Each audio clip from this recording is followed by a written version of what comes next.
Hey everyone, thanks for being so great the first 2 days of virtual learning. Today we are going to talk about identifying quadratic functions. If you'd like to put in your table of contents right now, it's pages 141 to 144, and it's section 8-1.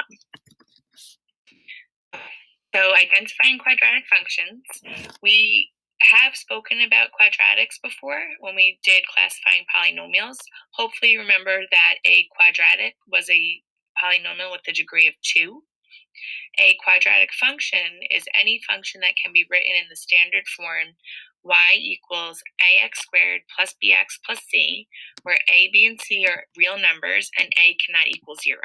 And when you think about it, if a was equal to 0, then the x squared would just disappear, and this would then become a linear function instead of a quadratic.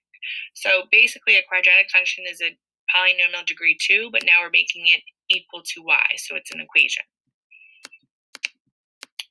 To identify a quadratic function from a table of values, the first thing you need to do is examine the differences in the x values and the y values. We've done something similar when we identified linear functions back in chapter 4. So the first thing we're going to do is just make sure that there's a common difference in the x values. And if you look here at the x values, as you go across the table, you're adding 1 each time. We then look at the y values. Now, for a quadratic function, we're not concerned about the first differences, but we're concerned about is the second differences. So the second differences are after you go across the table. You see here it's plus 1, plus 3, plus 5, and then plus 7. This is called your first differences. For a quadratic, what we have to do is then look at the second differences, which would be the differences between these numbers in red, 1, 3, 5, and 7. If those differences are the same, then that means that, yes, this is a quadratic function. So if we look at the differences, it's plus 2, plus 2, plus 2. Again, these are called your second differences. And since they are all the same, that means, yes, it's quadratic. Again, we need a common or the same difference in x going across, and then we need the same second difference going across for our y values in order for a function in a table to be quadratic. And that's basically what this just says here. If a function is a quadratic, then it has a constant second difference that corresponds to a constant difference in the x values. So some more examples. If we looked at this table here, again, you want to look at your x values and make sure there's a constant first difference. Going down, we could see that you're adding 2 to each x to get to the next one, so that works. We then want to examine the first differences of the y's and then also the second differences. So our first differences are -6, -2, +2, and +6. They may not seem like they have the same second difference, but when you think about it, to get from -6 to -2, you're adding 2. To get from -2 to +2, you're also adding, I'm sorry, not 2, you're adding 4. To get from -2 to +2, you're adding 4. And to add from 2 to 6, you're also getting +4. So there is a common second difference here, which means that, yes, this is a quadratic function. Not sure if I wrote it somewhere, but let's just write it in here. Now, if you're given an equation, basically what you have to do is isolate y and see, is it equal to ax squared plus bx plus c? We just want to really make sure that there is an x squared part and there's nothing that has a higher degree, because then it would not be a quadratic. So for the first one, the y is already isolated, but as you can see, there's no x squared here. So this is not a quadratic. And hopefully you remember that this is in slope-intercept form. So this is actually a linear function. Slope being -3 and the y-intercept being +20. For number 3, we need to isolate y. So the first thing you would do is subtract 3x squared from both sides. And when you do that, you end up with y equals -3x squared minus 4. And again, what we're concerned about here is that we have a squared, an x squared. Oh, I'm sorry, 1 second, guys. What we're concerned about here is that this is x squared, and it is, so therefore, yes, this is a quadratic. I'm just going to use the caret key. Okay, so that's identifying quadratic functions in table form and also by equation form. What we're also going to talk about is just how to find a table of values to graph an actual quadratic function. When we did linear functions, we said that you needed 3 points. For quadratics, we'd like you to use 5 points. You get to choose the x values. You should choose 2 positives, their opposites, and 0. That's because the graphs of quadratics are actually symmetric, so we want to make sure that we have an even amount on both sides. Our first example is y equals 2x squared. Again, you get to choose your x values. The most commonly used ones are 2, 1, 0, negative 1, negative 2. So you're just going to plug these values into the function and solve for y. So if we plug in 2, remember your order of operations. 2 times 2 is 4, and then 4 times 2 is 8. Then we do 1 times 1 is 1, and 1 times 2 is 2. 0 times 0 is 0. 0 times 2 is 0. Negative 1 times negative 1 is positive 1. Positive 1 times 2 is 2. And negative 2 times negative 2 is 4. And then 4 times 2 is 8. So these are our 5 points that we're going to graph. What we're going to do now is plot them. And if you do this correctly, typically, if you notice here, we end up with the same x value repeating. So we have 8 and 8. And then we also have negative 2 and negative 2. I'll just highlight these for you so you can really see. So we have a positive 8 and another positive 8 for our y's, and that's what we got when we put in 2 and also negative 2. And then we have a positive 2 and another positive 2 as our y values, or our output values, when we inputted 1 and negative 1. And if you look here, I plotted the points already for you. And then what you're going to do is just connect them using a smooth curve. I'm just trying to see. The graph of a quadratic function is called a parabola. And again, we connect it with a smooth curve. This point here is known as the vertex. That's the point of symmetry.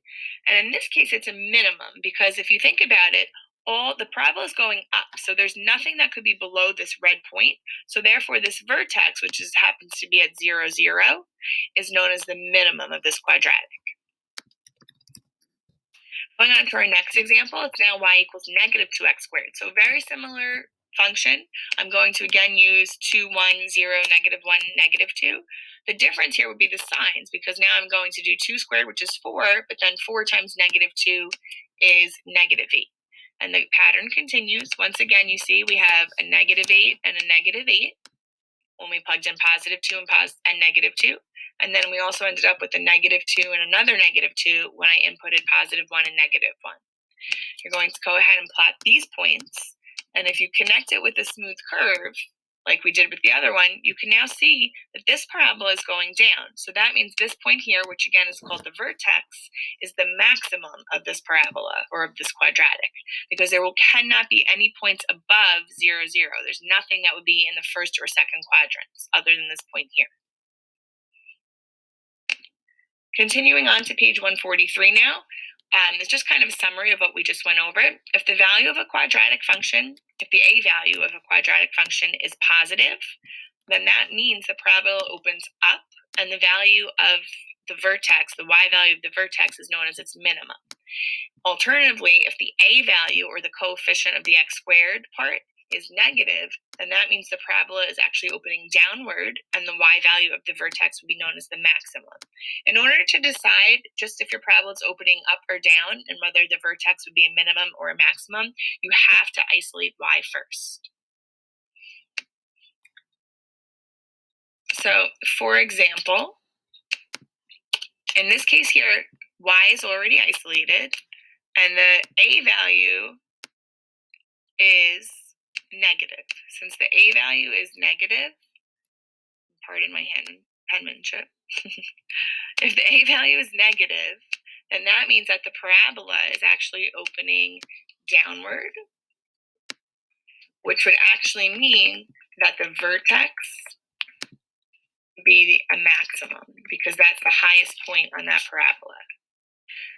Number 2, you have to move the x squared over so that we can get y by itself.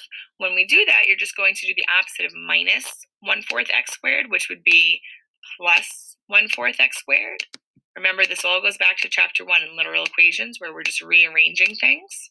So you're going to do plus 1/4 x squared to both sides of the quadratic, and that leaves you with y equals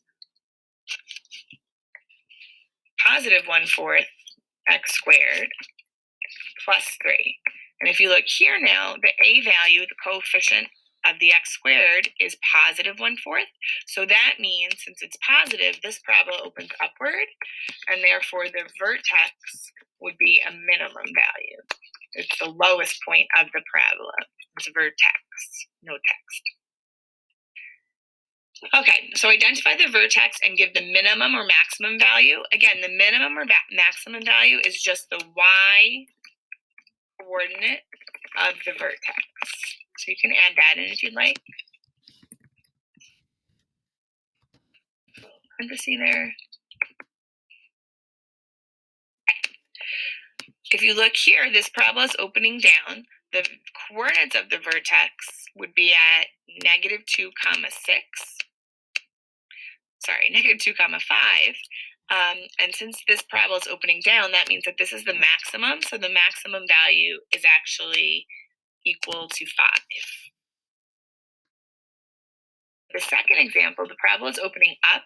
The vertex, let's see if I can find where I wrote it, is 3, negative 1. And that means since it's opening up, this is the minimum value. And the minimum here would equal negative 1. Again, it's the y coordinate of the vertex. The last thing we're going to talk about is domain and range. And again, we spoke about domain and range a lot when we did functions in chapter 3. Hopefully you remember that the domain is all the x values of a quadratic function. And in most cases, unless it specifically says which domain to use, the domain is all real numbers, because a parabola will continue to get wider and wider and wider as it goes up or down, which means all x values are included. The range, however, would actually be an inequality, because again, we just said there's either a minimum or a maximum value based on the y coordinate of the vertex. So if there's a minimum, that means your parabola is opening upward, then your range would just be y is greater than or equal to whatever the y coordinate is of the vertex. If it's a maximum, which means your parabola is opening downward, then that means that the range would be y is less than or equal to whatever the y coordinate of the vertex is. So 2 quick examples. One second. One quick example on page 144 before the quick checks. Again, domain, unless it's specifically stated, is all real numbers. We do capital D, colon, and then that brace, the fancy squiggly bracket, and write all real numbers. And now the range, if you look here, this parabola is going down.